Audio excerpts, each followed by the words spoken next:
Мына печеньені бәрі сұрайды. Сәлем достар, бүгін біз үйде қалған вареньеден өте дәмді үгітілмелі печенье дайындаймыз. Ең алдымен ыдысқа ұн, қопсытқыш салып араластырамыз. Содан кейін үстінен жұмсарған сары майды салып, үгітінді жасаймыз.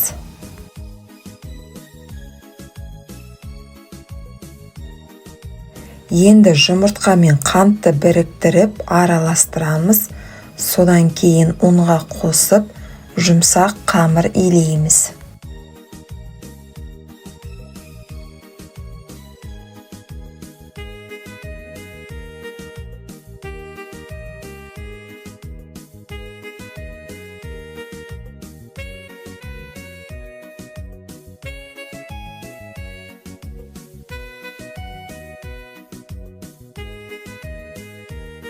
Иленген қамырды екі бөлікке бөлеміз, салафанға салып, бір бөлігін тоңазытқышқа 20 минутқа саламыз.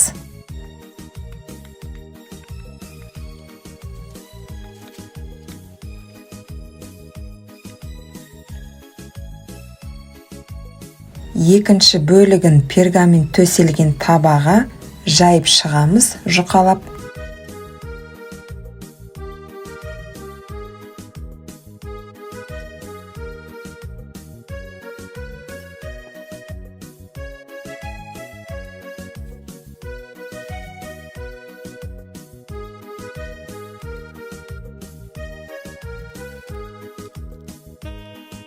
Үстінен вареньеге крахмал қосып араластырамыз, қамырдың үстінен жұқалап жаямыз.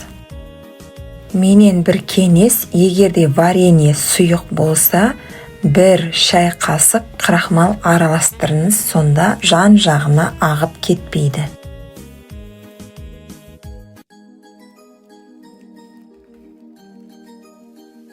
Тоңазытқыштағы қамырды үккіштен өткізіп, үстінен себеміз.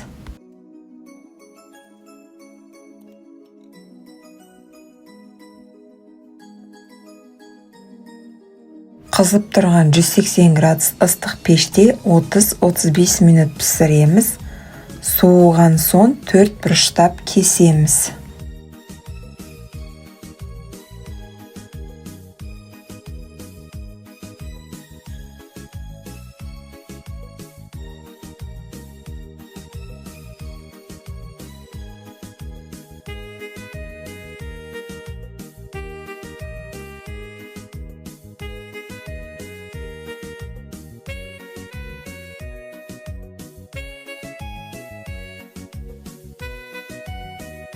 Міне достар, біздің тосап қосылған печеньеміз дайын, дәмі керемет, жасалу жолы оңай, шайға, қонаққа, балаларға таптырмас тәтті.